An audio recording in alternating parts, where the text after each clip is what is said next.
पृथला विधानसभा क्षेत्र के पूर्व में विधायक रहे टेकचंद शर्मा के कार्यालय पर हम आए हैं। उनसे बातचीत करेंगे कि उनका आगे की राजनीति का क्या कुछ कदम रहेगा, किस पार्टी से चुनाव लड़ेंगे, क्या कुछ तैयारियां उनकी चल रही हैं। और इस बारे में टेकचंद शर्मा जी, आपका दैनिक सवेरा पर स्वागत है। आप अपने बारे में बताएंगे कि आगे आपके कदम क्या रहेंगे। नमस्कार जी। देखिए, मैं जहाँ तक बात है, भारतीय जनता पार्टी का सक्रिय सदस्य हूँ, प्रदेश लेवल का पदाधिकारी हूँ और आज भी सक्रियता से भारतीय जनता पार्टी में रहता हूँ। आगे आने वाले समय में तो मैं भारतीय जनता पार्टी जैसे सोचती है कि भाई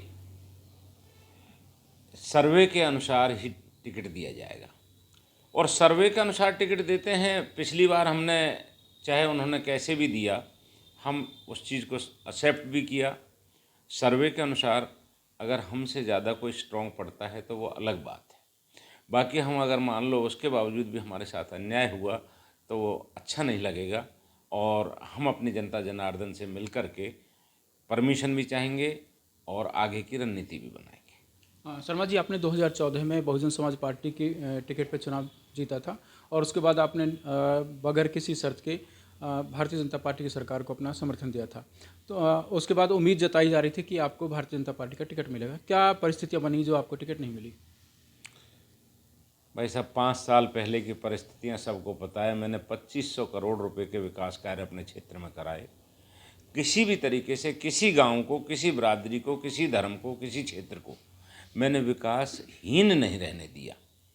और मुख्य कारण ये था कि अगर मान लो टिकट किसी को दे भी दिया तो हमने उसका भी साथ दिया। कारण क्या था, ये तो सभी अच्छी तरह से भली भांति परिचित हैं कि किस बेस पे जिस आदमी को 3 आदमियों की जमानत जब्त हुई थी कुल मिलाकर के हरियाणा में भारतीय जनता पार्टी की, और तीनों में से एक क्षेत्र पृथला था। बहुत दुख हुआ। हम उम्मीद लेकर के चल रहे थे कि जो हमारे अधूरे कार्य रह गए हैं उनको आगे चल के विकास की गति मिलेगी और भारतीय जनता पार्टी में जो साथी हैं वो मेहनत करेंगे। उसके बावजूद भी यहाँ इंडिपेंडेंट एमएलए बना, उसको भी हमने मुबारकबाद दी कि भाई आप अगर बन गए हो तो जो अधूरे कार्य हैं, और उनका भारतीय जनता पार्टी, हमारी पार्टी को ही समर्थन है। बाकी वो भी अपने आप में जीरो पर ही आउट हुए।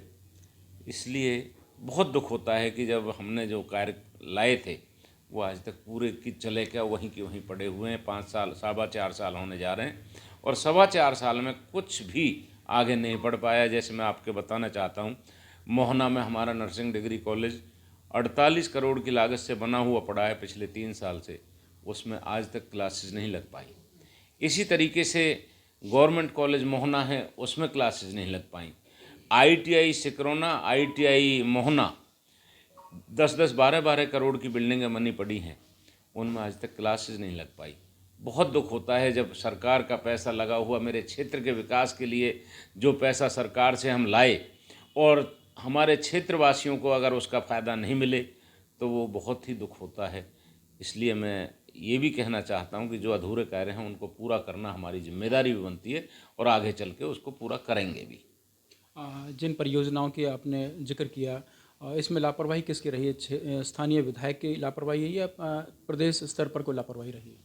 नहीं, प्रदेश स्तर पे तो जो पैसा बनाना लगाना था वो तो हमने लगवा ही दिया था। अब तो ये क्षेत्रीय विधायक की जिम्मेदारी बनती है कि भाई किस तरीके से हम उनको अपने क्षेत्र के विकास के लिए आगे बढ़ाएं।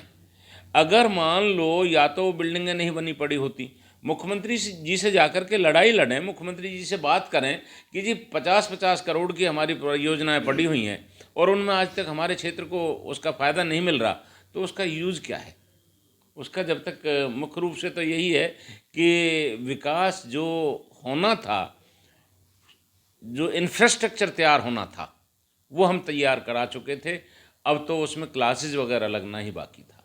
अच्छा, वर्तमान में जो विधायक हैं, आज़ाद उम्मीदवार हैं नैनपाल रावत, आपके समक्ष से आप चुनाव भी लड़ा है और जिस तरह से आपने बगैर किसी शर्त के भारतीय जनता पार्टी की तत्कालीन सरकार को अपना समर्थन दिया था, उसी तरह से नैनपाल रावत भी अपना समर्थन दे रहे हैं। तो क्या उम्मीद जता रहे हैं कि नैनपाल रावत को भारतीय जनता पार्टी की टिकट मिलेगी क्या, देखिए, या कोई आप ही की तरह हो जाएगा? नहीं, मेरी तरह मेरे को तो 9 साल हो गए भारतीय जनता पार्टी को, 5 साल समर्थन दिया और 4.25 साल अब हो गया। उसके बावजूद भी हमने अभी तक कोई बात, हाँ ये ज़रूर हम मुखर रहते हैं कि हमारे क्षेत्र की जहाँ लड़ाई लड़ने की बात आती है हम वहाँ कभी नहीं पीछे हटते। जैसे आज की डेट के अंदर हमारे मोहना पे जो ग्रीन एक्सप्रेस वे पे कट की लड़ाई है, हमने मुख्यमंत्री जी से बात करी, अन्य जगह पे भी बात करी। ये चीज़ें जब तक हम इलाके की लड़ाई नहीं लड़ेंगे तब तक कोई फ़ायदा नहीं है।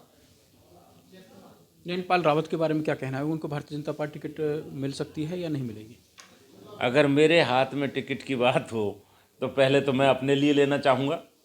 उसके बावजूद मतलब जो है ना, अगर मान लो फिर भी कोई बात है तो ये तो पार्टी लेवल पे पता लग सकता है कि किसको टिकट मिलेगी, कैसे मिलेगी, कौन बनेगा।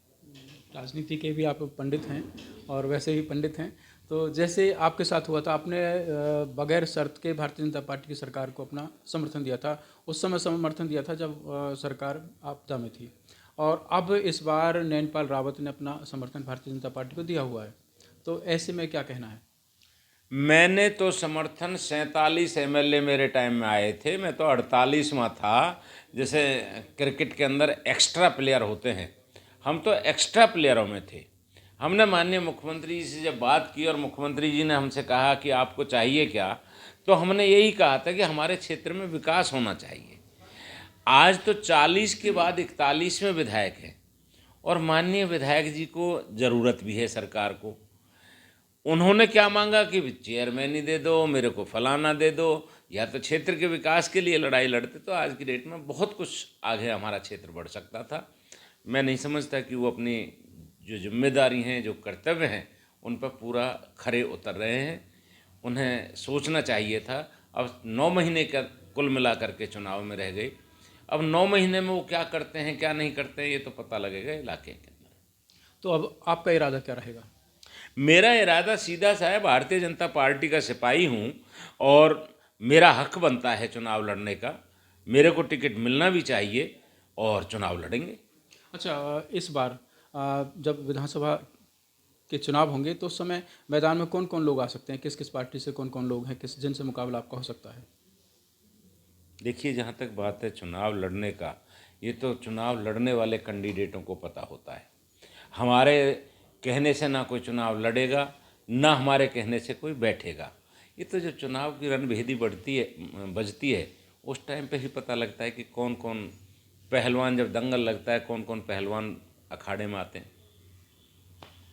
तो ये थे हमारे साथ में पृथला विधानसभा क्षेत्र के पूर्व में विधायक रहे टेकचंद शर्मा जी, और पिछले 5 साल से लगातार ये सक्रिय हैं और भारतीय जनता पार्टी की टिकट पर लड़ने के दावेदार भी हैं, और उनका कहना है कि मैं अपनी ईमानदारी से, निष्ठा के साथ भारतीय जनता पार्टी के साथ लगा हुआ हूँ।